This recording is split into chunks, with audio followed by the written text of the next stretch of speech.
ಒಂದು ನಿರ್ದಿಷ್ಟ ರಾಜಕೀಯ ಗುಂಪು ಮತ್ತು ಅವರ ಬೆಂಬಲಿತ ಲೆಫ್ಟ್ ಲಿಬರಲ್ ವ್ಯವಸ್ಥೆ ಮತ್ತೆ ತಮ್ಮ ಹಳೆಯ ಚಾಳಿಯನ್ನ ಶುರು ಮಾಡಿದೆ. ಅದುವೇ ಸಾಂವಿಧಾನಿಕ ಸಂಸ್ಥೆಗಳ ಮೇಲೆ ದಾಳಿ ಮಾಡುವುದು ಮತ್ತು ಜನರಲ್ಲಿ ಗೊಂದಲ ಹುಟ್ಟುಹಾಕುವುದು. ಮೊನ್ನೆ ಬಿಹಾರದಲ್ಲಿ ಆಯಿತು, ಈಗ ಕರ್ನಾಟಕದ ಸರದಿ. ವಿಷಯ ಏನಪ್ಪಾ ಅಂದ್ರೆ SIR ಅಥವಾ ಸ್ಪೆಷಲ್ ಇಂಟಿಗ್ರೇಟೆಡ್ ರಿವಿಷನ್ ಅಂದ್ರೆ ವಿಶೇಷ ಸಮಗ್ರ ಪರಿಷ್ಕರಣೆ. ಮತದಾರರ ಪಟ್ಟಿಯನ್ನು ಸ್ವಚ್ಛಗೊಳಿಸುವ, ನಕಲಿ ಮತಗಳನ್ನ ತೆಗೆದುಹಾಕುವ ಮತ್ತು ಅರ್ಹರನ್ನ ಸೇರಿಸುವ ಈ ಪ್ರಕ್ರಿಯೆಯ ಬಗ್ಗೆ ಈಗ ದೊಡ್ಡ ಮಟ್ಟದ ಅಪಪ್ರಚಾರ ನಡೀತಾ ಇದೆ. ಈ ಪ್ರಕ್ರಿಯೆಗೆ ಕಾನೂನಿನ ಮಾನ್ಯತೆಯೇ ಇಲ್ಲ, ಇದೊಂದು ಅಕ್ರಮ ಎಂದು ಬಿಂಬಿಸಲಾಗುತ್ತಿದೆ. ಆದರೆ ಸತ್ಯ ಏನು? ಬನ್ನಿ ಈ ಸುಳ್ಳಿನ ಸರಮಾಲೆಯನ್ನು ಇವತ್ತು ಬಯಲಿಗೆಳೆಯೋಣ.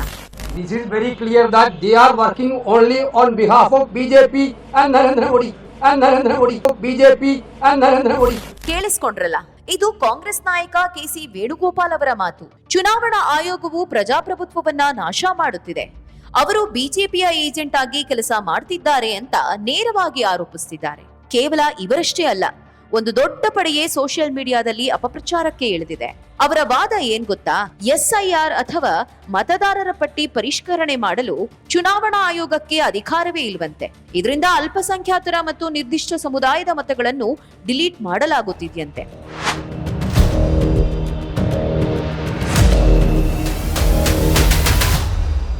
ಆದ್ರೆ ವೀಕ್ಷಕರೇ, ಇವೆಲ್ಲವೂ ಅಪ್ಪಟ ಸುಳ್ಳು ಮತ್ತು ರಾಜಕೀಯ ಪ್ರೇರಿತ ಹೇಳಿಕೆಗಳು. ಯಾಕೆ ಅಂತೀರಾ? ಇಲ್ಲಿದೆ ನೋಡಿ ಲಾಜಿಕ್. ಮೊದಲನೆಯದಾಗಿ, ಮತದಾರರ ಪಟ್ಟಿ ಪರಿಷ್ಕರಣೆ ಎನ್ನುವುದು ಚುನಾವಣಾ ಆಯೋಗದ ಅತ್ಯಂತ ಪ್ರಮುಖ ಮತ್ತು ಕಡ್ಡಾಯ ಕರ್ತವ್ಯ.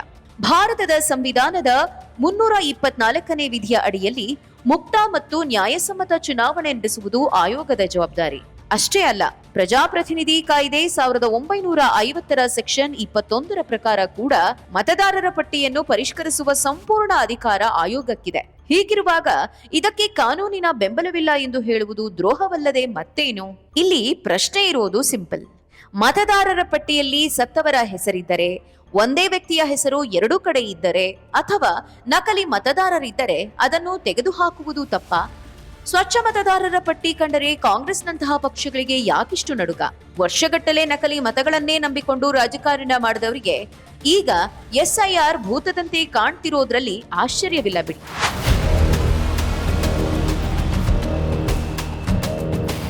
ಇದನ್ನು ನೀವು ಕೇವಲ ಕರ್ನಾಟಕಕ್ಕೆ ಸೀಮಿತ ಎಂದು ಭಾವಿಸಬೇಡಿ.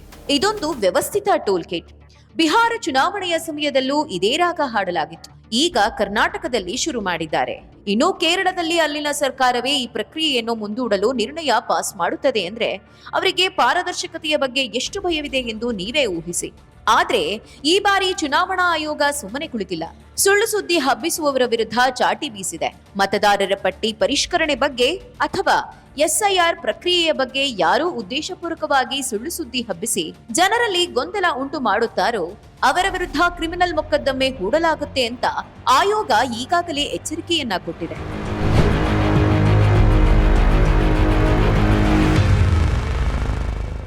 ಚುನಾವಣಾ ಪ್ರಕ್ರಿಯೆಗೆ ಅಡ್ಡಿಪಡಿಸುವುದು ಮತ್ತು ಅಧಿಕಾರಿಗಳ ಕರ್ತವ್ಯಕ್ಕೆ ಅಡ್ಡಿಪಡಿಸುವುದು ಶಿಕ್ಷಾರ್ಹ ಅಪರಾಧ. ಆದರೂ ಈ ಎಕೋಸಿಸ್ಟಮ್ ತಮ್ಮ ರಾಜಕೀಯ ಬೇಳೆ ಬೇಯಿಸಿಕೊಳ್ಳಲು ಕಾನೂನಿಗೆ ಬೆಲೆ ಕೊಡದೆ ಅಪಪ್ರಚಾರ ಮುಂದುವರೆಸಿದೆ.